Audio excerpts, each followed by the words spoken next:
मेरी माँ अनपढ़ है साहब, उसे गिनती नहीं आती। मैं एक रोटी का कहता हूँ वो दो ही रखती है। इस बात से कोई बेटा मना नहीं कर सकता कि माएँ इस मामले में पढ़ लिख कर भी अनपढ़ ही रहती हैं, क्योंकि बात जब बच्चों की आती है तो वो संघर्ष करती ही चली जाती हैं, उसका हिसाब नहीं रख पाती। आज बात करेंगे एक ऐसी ही माँ की जिसने खुद कई तकलीफें देखी लेकिन अपने बेटे को एक काबिल अफसर बना के ही मानी। यह है सजनो देवी की कहानी। बेटे की सफलता ने सजनो देवी की वो तकलीफ बहुत कम कर दी जो पति की मौत के बाद उन्होंने अकेले 18 साल खेतों में जी तोड़ मेहनत कर पाया था।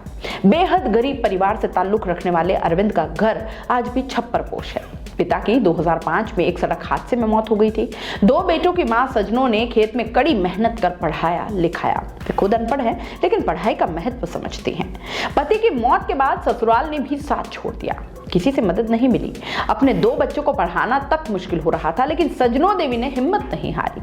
सजनो देवी की कहानी अगर पूरी जाननी है तो एक छप्पर पोश घर के बाहर कुछ मवेशी बंधे हुए हैं, अंदर जाकर उनसे मिलना चाहिए। उन्होंने कैमरे के सामने कुछ भी कहने से मना कर दिया। काफी बातचीत के बाद वे इसके लिए तैयार हो गई। सजनो देवी ने कहा कि पति की मौत ने सब कुछ उथल पुथल कर दिया। वे उसे दिन को याद करते हुए बताती हैं कि 6 जून 2005 को गांव में शादी थी, रिश्तेदार आए हुए थे, पूरे गांव में खुशियों का माहौल था। पति फतेह सिंह बोले, मैं काम से जा रहा हूँ, घर में सामान रखा है, शाम को दाल बाटी या चावल मूंग की खिचड़ी बना लेना।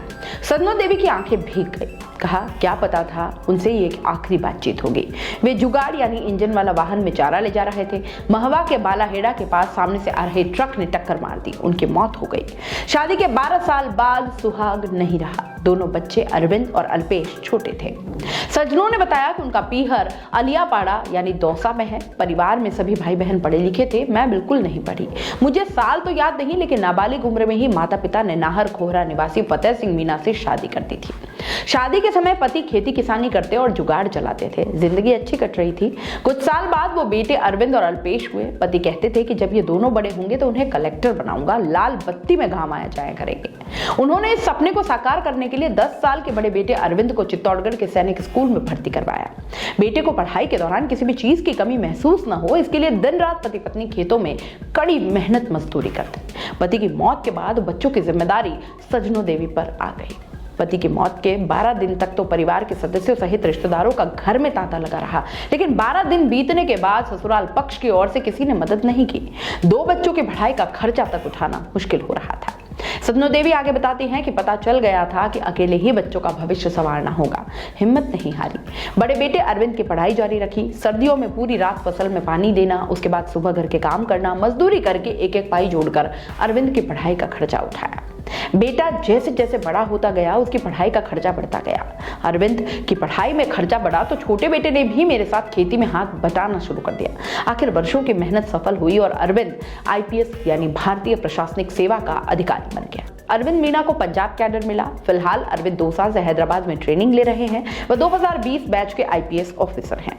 सैनिक स्कूल चित्तौड़गढ़ में 12वीं तक पढ़ाई करने वाले अरविंद ने IIT रायपुर छत्तीसगढ़ में इलेक्ट्रॉनिक्स से BTech की थी। भारतीय प्रशासनिक सेवा के अधिकारी अरविंद मीना ने बताया कि मैं अपनी सफलता का श्रेय मां को देता हूं। उन्होंने जीवन में कड़ा संघर्ष कर मुझे यहां तक पहुंचाया है। मैं जो कुछ हूं उन्हीं की बदौलत हूं। मां ने कड़ाके की सर्दी में खेतों में काम किया। शीतलहर चलती तो बाकी किसान खेतों में पानी देने नहीं जाते, लेकिन मां जाती थी। वे कहते हैं कि मैं हर वो काम करूंगा जिसे उन्हें खुशी और गर्व हो। अरविंद ने यह भी कहा कि अब छोटे भाई अल्पेश को भी सिविल सर्विसेज की तैयारी करवाऊंगा।